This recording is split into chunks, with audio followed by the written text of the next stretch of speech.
Raised some eyebrows at first, an unusual traffic sign on Syracuse's southwest side, but after finding out why it was put there, sentiments quickly changed. Tonight, as Nancy Duffy tells us, some neighbors want to know, since when can a traffic sign stop children from climbing trees? It's right in front of my door when I come out of my house. Every time this mother of 5 looks out her door, she feels confronted with a city order nailed to a utility pole on the island median across the street. Keep off trees. Tree climbing prohibited. Jody Pascarella knows the sign is meant for her children, who climb trees on the median, but she says the DPW put up the signs even after all of the climbable branches were cut off. Women say climbing trees is an alienable right of childhood, and they have books to back them up.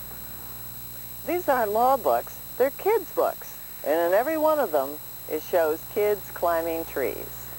The complaints came after a youngster fell from a tree here and was treated at the hospital for minor injuries. The city worries about such liabilities.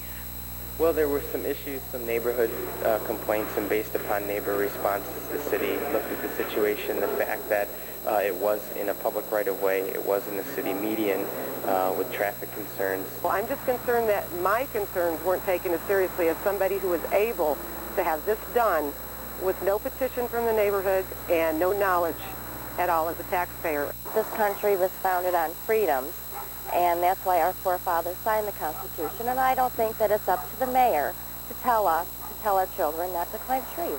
Like it or not, for now, the city shows no sign of taking it down. Nancy Duffy, WIXT, News Channel 9. Now, Cindy. 2 things are bothering neighbors on Overlook Drive. One, that the city's DPW recently lopped off branches from several trees. And 2, the city has posted signs saying climbing trees here isn't allowed. The city will probably say this block of land is city land and they can do what they want. But, you know, we all pay city taxes, and I think we should have some say about what goes on in our neighborhood. But the city says it was someone in this neighborhood that complained tree branches had become weak, partly from kids climbing on them. My concerns are that people are able to call and just with a mere phone call spend thousands of our taxpayer dollars, and we are not allowed to know even who instituted this. The facts simply are this. From a legal point of view, we received a written complaint, and it was brought to our attention. If we did not take an action, it would be negligent on behalf of the city. A couple of weeks ago, a 12-year-old boy was climbing this tree, and he did fall out. Now, he only suffered a few scrapes and bruises, but the city says it does have to protect itself against this kind of liability. If it's a question of liability, these signs should be at city pools where children drown. These signs should be on city streets where kids fall on their bikes and break their bones all the time. And these signs should be in city parks where kids fall and climb trees and get hurt. Thousands of kids climb trees.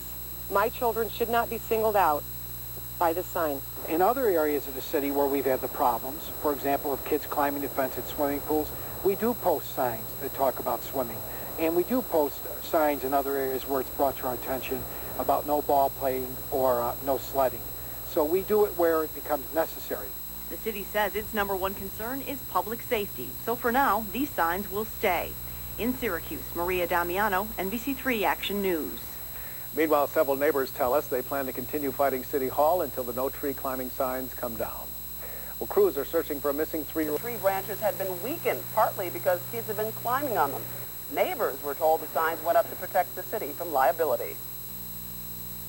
My intention is, to be fair, either take these signs out from in front of my door or hang these signs everywhere in the city where there's liability. And the liability issue, just as you see no swimming after dark or no sliding on the slope, signs of that nature.